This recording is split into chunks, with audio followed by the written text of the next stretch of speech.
Hey, you. Yes, you. Standing next to the woman who now wishes she wasn't sitting there. Are you tired, listless, about to host a talk show with big guests and worried you've got nothing to say? Then why not try drinking? Yes, drinking. Feel all your old confidence flooding back, and soon you'll be able to shout, "Let's start the show!"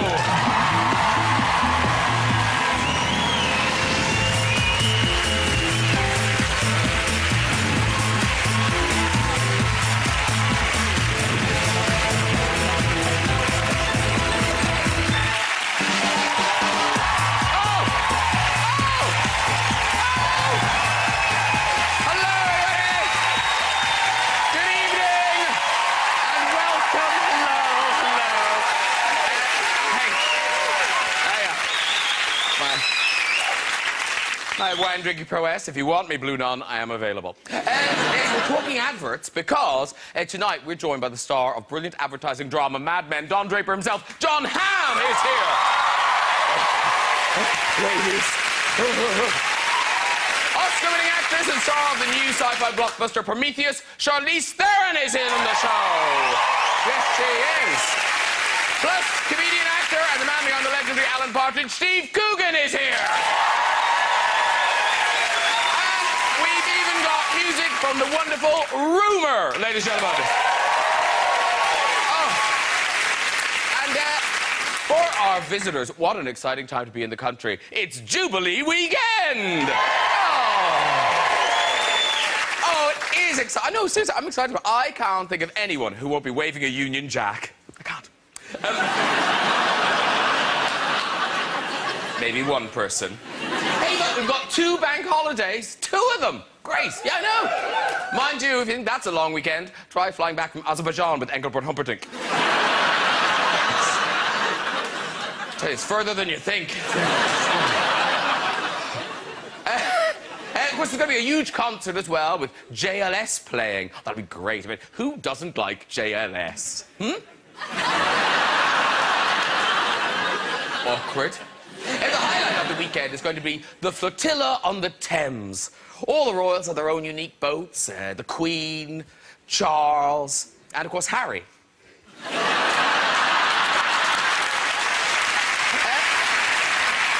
It's Friday night now. It's Friday night now, and already every single member of the royal household has been overdoing the celebrations. I have.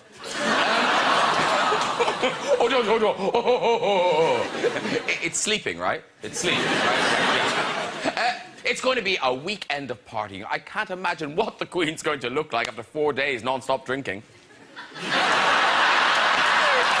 Off with his head. Let's get some guests on! Later on, we'll be having music from Rumour. But first, knowing me, Graham Norton, knowing you, Steve Coogan! There he is!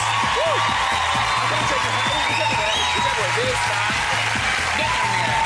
Steve Coogan, sir. I'm mad about this man. It's John Hamm. He's a beard. He's a beard. Hello, sir. How are you doing? Very nice to see you. Good evening. And she's about to star. It is Charlize Theron. Woo! Woo! Woo! Woo!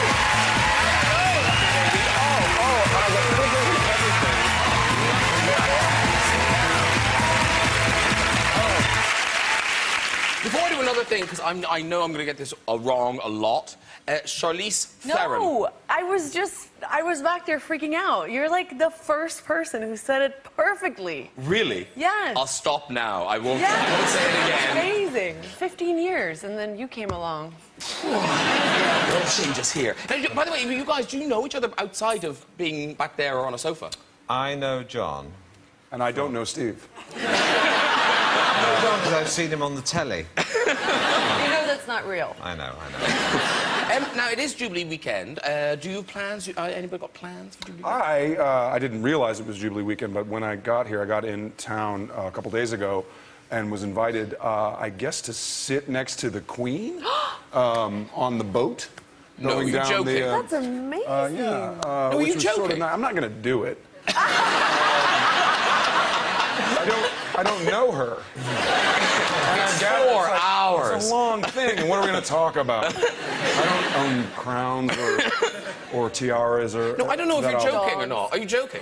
Oh, no, I'm completely joking. Yeah, He has been invited on the boat. I'm really confused now. Are you being invited on the boat? No. Well, no. Did you lie to him as well? Lie to me as well. Yes. John. It's a great story. It really is. I didn't even know there was going to be a boat. And these two were thinking, how did I get invited? Do they know I have an Oscar?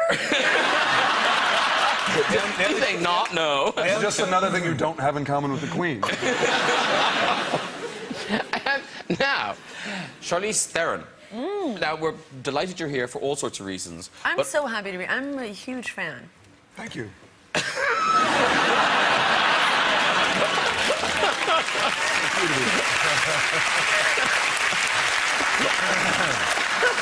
a hand. Very sweet.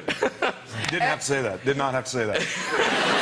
A lot of people are going to be thrilled that you're here because it means that Prometheus is finally out. It's in cinemas tonight. This thing, it's been so kind of hyped, anticipated. I've never known It's anything like like an it. elephant pregnancy. Yeah, really. I mean, people have been waiting and waiting and waiting. I've seen it. I really enjoyed it, but I feel like I can't say anything about it because... Yeah, because there's a sniper somewhere about to take you out. Like Ridley Scott will swing it on a rope and kill me. Yeah, I've been walking around with that feeling for a long time. Because when you got the script, did you have to kind of sign a letter in blood to say you would tell no one about it? Well, a version of that. I mean, it's not unusual with these bigger movies to have them be very secretive, and, you know, they don't like to kind of have tons of scripts kind of floating around there. And with this, I think because everybody knew that he had this thing in development for like 33 years, and yeah, so, you know... It's like an elephant's pregnancy. I think they were... Oh, you're so rude. Sorry. God, I'm a legs. lady. God, keep them together and sit still. Anyway, so I was in Malaysia, and it was monsoon season. I was on vacation with my family, and I get this text from Ridley saying, you have to read the script within 2 hours because otherwise it will implode on you, and you have to let me know. And there was this massive storm going on, and I couldn't get a Wi-Fi connection, and I had this little Malaysian man meet me with an umbrella, and we kind of like hiked up this hill in like a massive rainstorm, and I had like my iPad like underneath my t-shirt, and then we found like a tree, and I literally sat like reading. I only read like half a page. Who am I kidding? It's Ridley Scott. And I should be so grateful. And it really kept the thing of sort of strong women in this. Because you certainly don't need to know the Alien movies. This is a totally separate thing. Yeah, it originated as, I think, a long time ago, it originated as the idea of wanting to do a prequel. And then I think the more Ridley kind of worked with the writers, and they realized that there was actually more to explore if you didn't have to kind of play within that sandbox. So they just made it a standalone film. So you don't have to know anything about Alien, and if you know anything about Alien, you'll find little gems here and there, you know, little Waldos. But really, anything other than the last 8 minutes of the film really kind of feels like it's from that family. And obviously, it's you, it's Noomi Rapace, Guy Pearce, and Michael Fassbender is amazing in it. Yeah, he's amazing. He's incredible in it. He plays an android and... Spoiler! Spoiler! No, not a spoiler. He's, Here comes Ridley. Exactly. Yeah, he's amazing in it. And I get to do some fun stuff with him, so yeah, that was fun. We have to acknowledge, I think, at this point, what a beautiful sofa it is tonight. It is a beautiful sofa. Steve, you're a very handsome man. Thank you. And then... Well, no, I mean, it's unnatural, the other end of the sofa. I know. But can I just say, if people are at home looking at their ugly child asleep going, there's hope. Because Charlize Theron, I knew I should stop saying it. That's it, I'm gone. You blossomed sort of later in life. As a child, you weren't the prettiest of children. Is that fair? Are you were talking about the fact that I had no teeth? That'll be the one. Yeah. I didn't, yeah. I was very sick as a baby. I had jaundice and I was allergic to my mom's breast milk, and it took them a really long time to figure that out. So the sicker I was getting, the more antibiotics they were giving me, and back then it was just horrible antibiotics, and it rotted my upper teeth, and they had to actually cut my upper teeth out. Oh my God. So I had, for some reason, my fangs survived it and my bottom teeth, and that's what I had until I was about 10 years old. God. I know, you guys, it was so hard. I know, but... It's a shame you never grew. Yeah, you sort of made up for it now. I know, so I was like always like the lanky, skinny, tall girl with no teeth. I know. Life was really... You've got great ones now. Yeah. I think school reunions are really good for you now. Charlize? However, how annoying. John Hamm, you've always... I mean, here's a picture of you. This is in high school. It looks like an Abercrombie and Fitch model shot. That's ridiculous. Is that your midriff? Are you wearing a Right in the middle there, yeah. crop top? Oh, yeah, You're like in a Britney Spears crop top. It was the 80s. I mean, what were you going to do? There was a required look. And it was mesh and, you know, cut it halfway across the way there. Yeah, no, because it didn't stop there. You did cut it, didn't you? You can see. Oh, yeah. That's on purpose. Oh, yeah. That is a look. Feast your eyes on my treasure trail. Look at it there. Oh, yeah. I was 17. I'm sorry, I did one. Because no one could accuse John Hamm, I think, of being an overnight sensation. You plugged away for a long time. Yeah, yes, I did. Yeah, I landed in L.A. in, I guess, in 1994, 1995, somewhere around then, and proceeded to not work for a solid 3 to 4 years. I was there around that time. Thanks for taking all my jobs. Yeah, it was, you know, I waited tables and bartended and did the whole, that whole circuit. And did you make a deal with yourself about kind of when am I going to say this is not I gave myself to the age of 30. I figured if that didn't happen by then I guess the market had spoken, and I would slink back to the Midwest. Because even your big break, getting Don Draper and Mad Men, that wasn't easy. No, in fact, I had to audition something like 7 or 8 times for it. The American network AMC was their first foray into any original programming. So they naturally wanted somebody incredibly famous. I was not that. And so they had to be convinced, and I had to audition and audition and audition and audition and audition. And did they tell you to your face that they didn't think you were sexy enough? No. In fact, I only recently heard that. Like, but how recently? Wait, Just now. Just now. Thank you, by the way. No, that was apparently they told the creator, the writer and creator, that they didn't think I was Were they sexy blind? enough for the. Well, thank you. I mean, I'm just like, are they still alive and working? They're all gone. That's what I would think. I had them murdered. No, that, you know, I guess. Oh, I'm glad no one told you, because that's an awkward call. Sure. Yeah. Sure, that would be weird. Yeah. Yeah. But no, it worked out okay. Yeah. And Mad Men, I've said it's one of those shows, people don't just like it, they love Mad Men. I mean, it's crazy. And it's a very accurate portrayal of life in the 60s, but the fans get really fanatical about it, don't they? Yeah, I guess one of the dangers of doing anything that takes place in the relatively recent past is that it's all been documented. So there are kind of crazy fans who will say, well, it wasn't raining on December 14th, 1968. This is clearly bullshit. Seriously? And you think, well, maybe you have too much time on your hands. But it is remarkable. The show has a phenomenal research department, and they do actually get a lot of that stuff right, down to the weather, in fact. And we do play off of a lot of historic events that happened. And season 5, we're in the 5th season at the moment here, and obviously it's won 4 Golden Globes, 15 Emmys, it's amazing stuff. But perhaps, most telling of all of how successful Mad Men is, it has spawned its own range of Barbies. Isn't that where the Barbie would make a doll of a man who smokes and drinks and shags around? Yes. It seems off-message. It seems kind of off-brand. You don't want to leave that doll around any other dolls. It will get very, very inappropriate very quickly. Raggedy Ann is crying. Sorry, sweetheart. Don't call. And it comes with its own leather briefcase, and it's got like a trench coat. Sure. It's lovely. Is it for real? Oh, yeah. Yeah, That's amazing. There are it's the 4 of Barbie them. fashion model. Yeah, you can collect the range. Oh my God, that's incredible. Are you getting a doll for Prometheus? No, I'm really jealous. Oh, you will. Oh, Prometheus, you'll get a doll out of Prometheus. You're bound That's to. I have Really amazing. your doll from Monster. That didn't sell so well. I bought one. Didn't sell so well. That's incredible. Okay, no, don't touch it.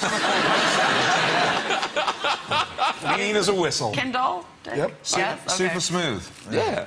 But it's amazing, because you do think normally you'd have to be in a movie like Prometheus to get an action figure, but not in a movie about advertising executives in the 1960s. Especially hyper-sexually active ones. With no genitalia. Because Alan Partridge didn't have a doll, did he? He had merchandise. No, they were like masks you could buy in shops and things like that. I mean, why anyone would want to put an Alan Partridge mask on, I have no idea, but they were in the shop.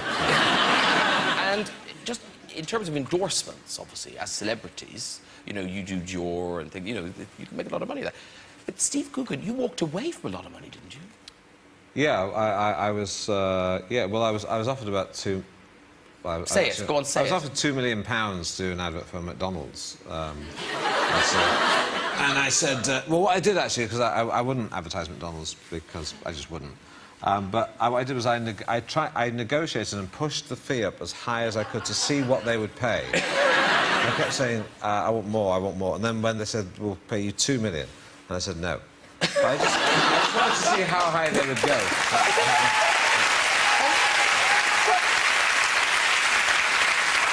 Can I just say, that round of applause there is the only thanks you will get for walking away from the $2 million. Like, no one gives you $2 million for not doing it. And the thing is, about a year later, when I hadn't been doing much that much work, I remember thinking, shit, I should have done that. But now, advertising, it's very regulated now. You know. But at the time Mad Men set, it was a different world. People were less politically correct. And these are some genuine examples of ads that were around then. Here's one. Don't worry, darling, you didn't burn the beer. Like she should be pleased. I married an alcoholic. Like, could you kind of think, who does the shopping? You know, back then, it was, you know, the wife who went to the store to buy the stuff. And to advertise this, they used this. You mean a woman can open it?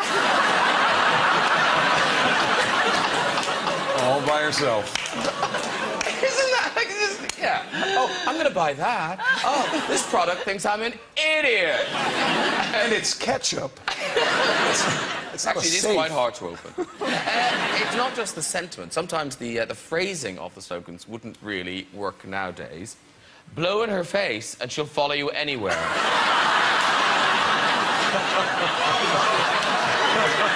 As true today as it ever was.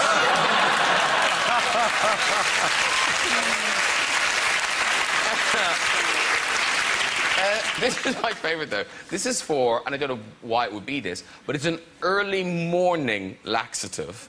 And the ad goes, 6 a.m., you're feeling punk. 8 a.m., you're full of spunk.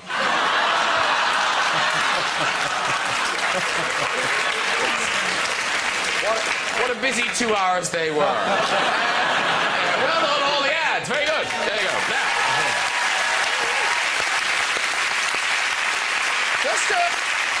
Now, just to get back to Don Draper for a minute, I'm so jealous of the way that he just drinks all day during work.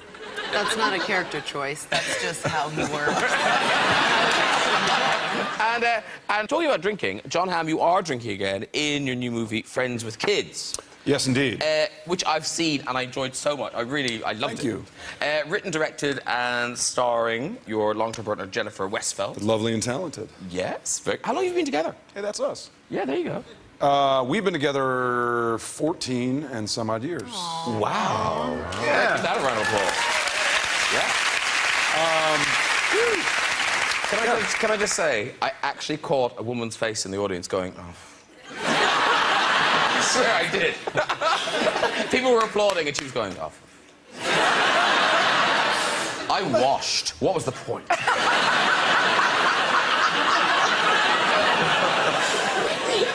6 a.m. feeling punk. Stupid long-term partner. I washed. That's amazing. It's Britain. We have standards, Charlize. We have standards. Well, thank you for washing. I'm sure your seatmates appreciate it. But so it's you and Jennifer, and then the rest of the cast, it's sort of like a mini Bridesmaids reunion. We did, kind of not on purpose. The movie was shot before Bridesmaids came out. Okay. But, and Kristen had been attached. So this is Kristen Wiig, yeah. Had been attached well before all that. And we just sort of fell into Maya Rudolph, who was a perfect fit for the part. And O'Dowd, as you all know over here, is such a talented son of a gun. And he was available.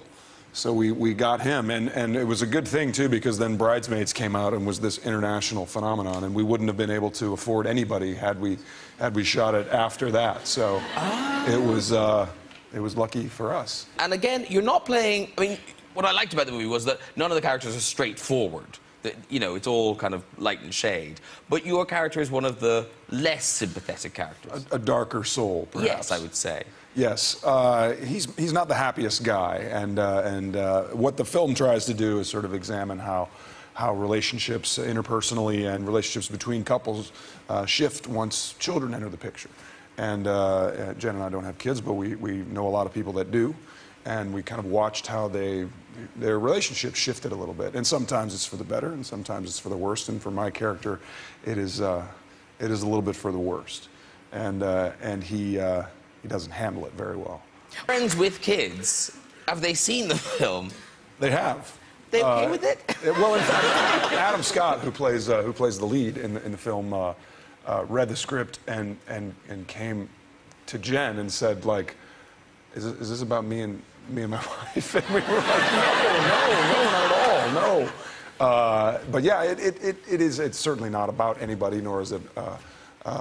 It's just more of an observation, and that's the very beginning of the film, and so we sort of set the scene with these fancy Manhattan couples whose lives are about to change. Sure. And of course, Charlize, you've recently become a mom. You've got your son Jackson. Yeah. Now, is 2 months he came into your life ago? 2 months? Oh, a couple of months ago. Yeah. But like, you've been busy. Like, you've been promoting Snow White. You've been promoting this. So how are you coping? I mean, you just do. I've wanted this for so long, and so you know, I want to keep him humble, and you know, so I had a little, you know, he's like a newborn, and I'm having the, you know, private jets is not the norm, kind of chatting, and he was really good until we had to take like the first commercial flight, and then he just kind of freaked out. I was like, no, Jackson, no. Who are these people? Like, well, where's my own plane? And are you finding, because obviously there's a lot of interest in you and your son, are you finding like the paparazzi have suddenly stepped it up a gear in terms of following you and stuff? Yeah, I mean, you know, it's a little, it's an uncomfortable subject for me because I've just never been super comfortable with it, and now more than ever I really realize that, you know, I had it so good when it was just me, and when you're responsible for this little, you know, it was really hard the first time I didn't release any photos or anything like that, so I knew when we went to the airport that would be the first time, and yeah. He did this little thing where he just kind of like grabbed my shirt, you know, and it's hard. It's really hard because every part of your body just wants to kind of like cover that child and protect him. Yeah. But you know, I wish it was different. I feel like, you know, you can shoot me up and down and get my fat angles and my double chins, and it's free game, you know. But it's hard when children are involved. It's an interesting time here because obviously the press behaviour, the way the press behaviour is very much in the news at the moment because we've got this Levinson inquiry. And Steve, you were at the Levinson. One of my funniest gigs.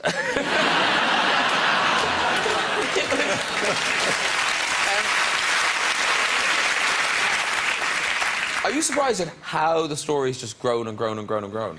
Well, it's funny when I took legal action against News Corp about 2-3 years ago. It was quite a lonely place to be. There wasn't all this brouhaha. And also, in terms of the public's attitude, they saw just a few whinging celebrities. But it grew and grew and grew. But it was... I found out that...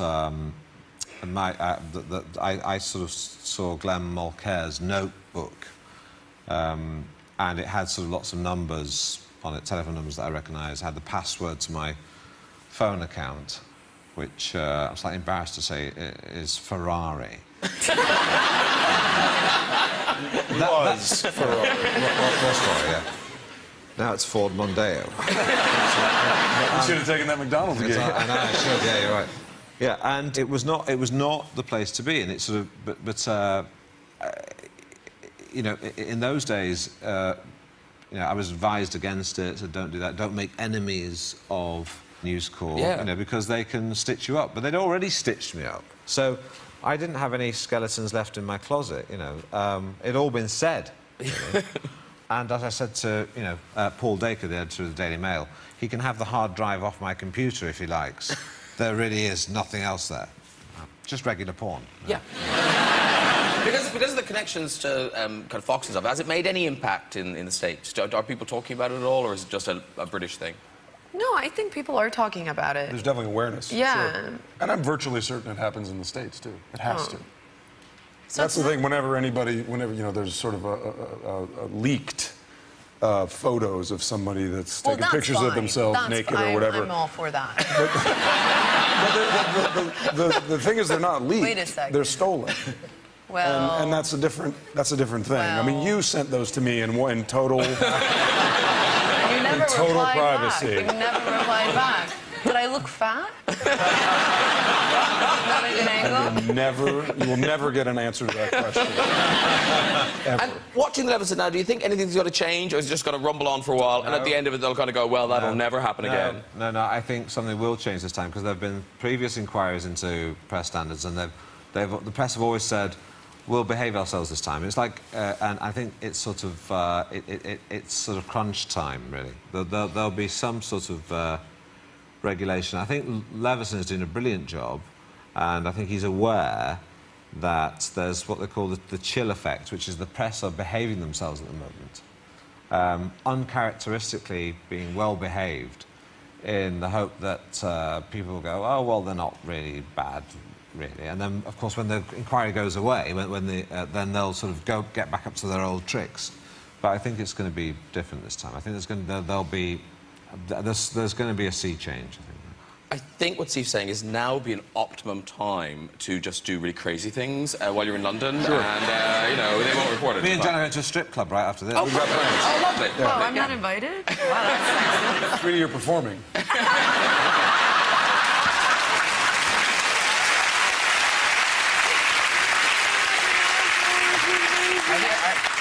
I think I got 20 quid on me here. Listen, we've got to talk about Alan Partridge, because Alan Partridge is back. Steve Coogan, you brought it back. The book, I Partridge, we need to talk about Alan. It came out in hardback last year, now it's out in paperback. And it is... Thanks for that plug, it was seamless. Well, I'm holding a book, it was no accident. Oh my God, look what I'm reading. Oh, you're here. I've been very careful with the spine.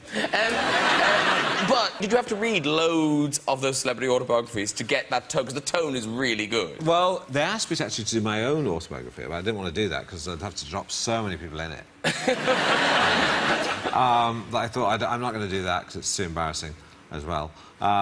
So I said, well, I'll do an Alan one because it's all made up, so it doesn't matter, does it? But is that... But the weird thing is, it's actually, it's in WH Smith, they have it under the factual section, the non-fiction section.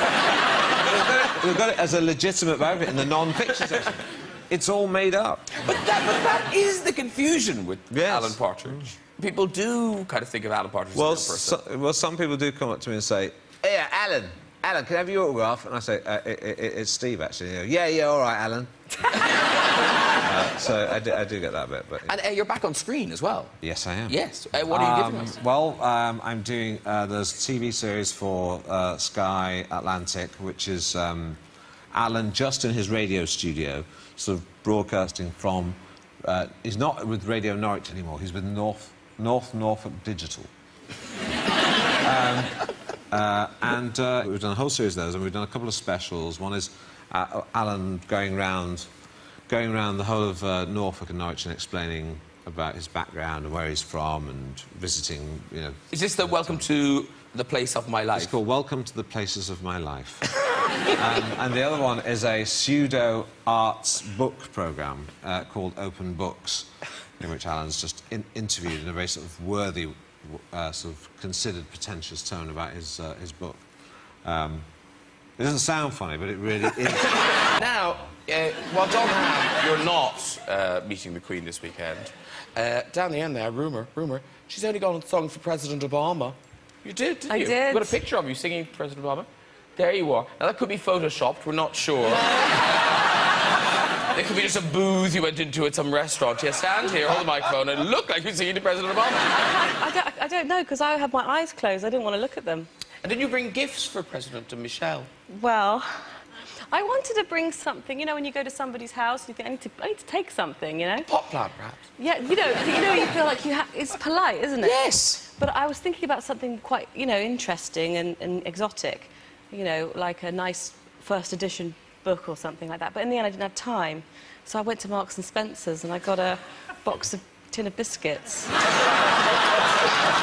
Nice! It's a nice tin, you know, the one of The those... really good ones with lots of chocolate on. $6.99. I took the sticker off. I took the sticker off.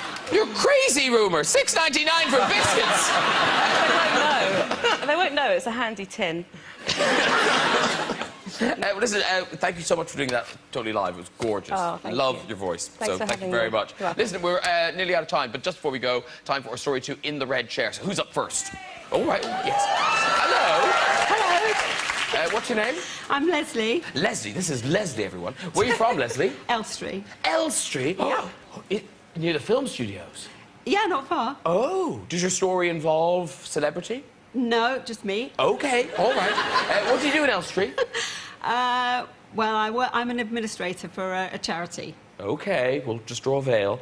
And off you go with your story. So I was at a dinner party and with all the family, and I'd been eating some olives, and my dad told a joke.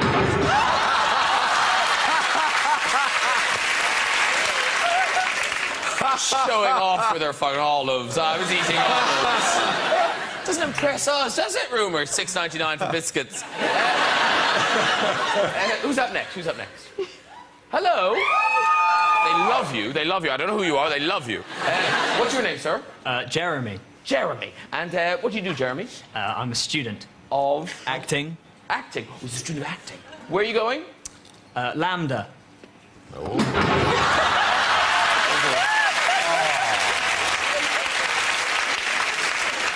Lambda's very good. I'm in a mood, Steve. I'm in a mood. I can tell. Should we try one more? Well, this is the one. The third one's the charm. Okay, here we go. Hello. Hello. Hi. What's your name?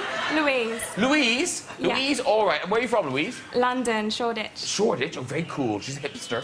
And what do you do in Shoreditch? I work for a fashion designer. Okay, interesting, interesting. Off you go with the story. So one time last year, I pretended to be Charlene's sister. So one of my friends, she works in prosthetics. Which Charlene? This Charlene? Yes. Charlize. Charlize, sorry.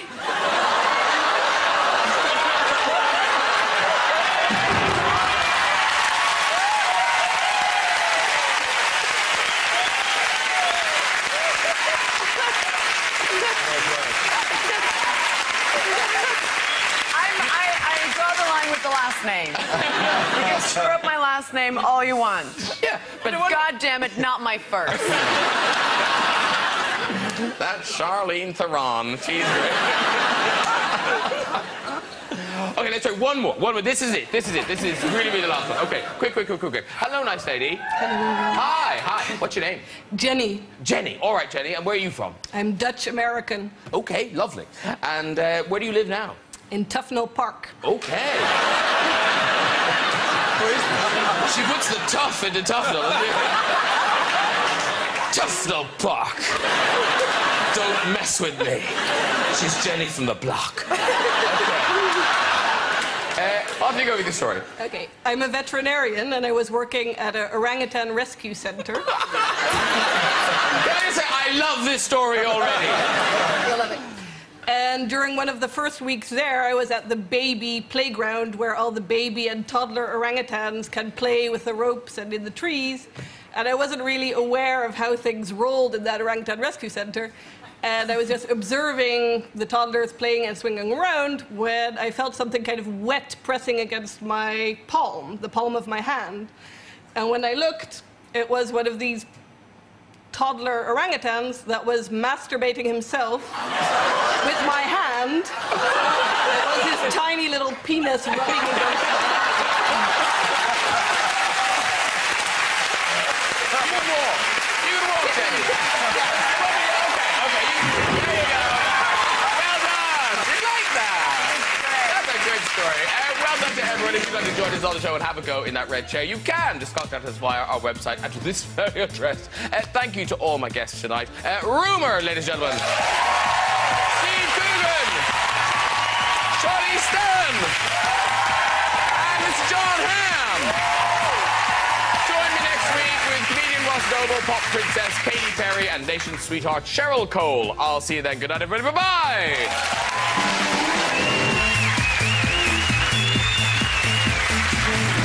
Comedy coming up with White Van Man after tonight's National Lottery numbers next on BBC One, and over on BBC Three, the Griffins welcome Brian's long-lost son. It's Family Guy in 5 minutes.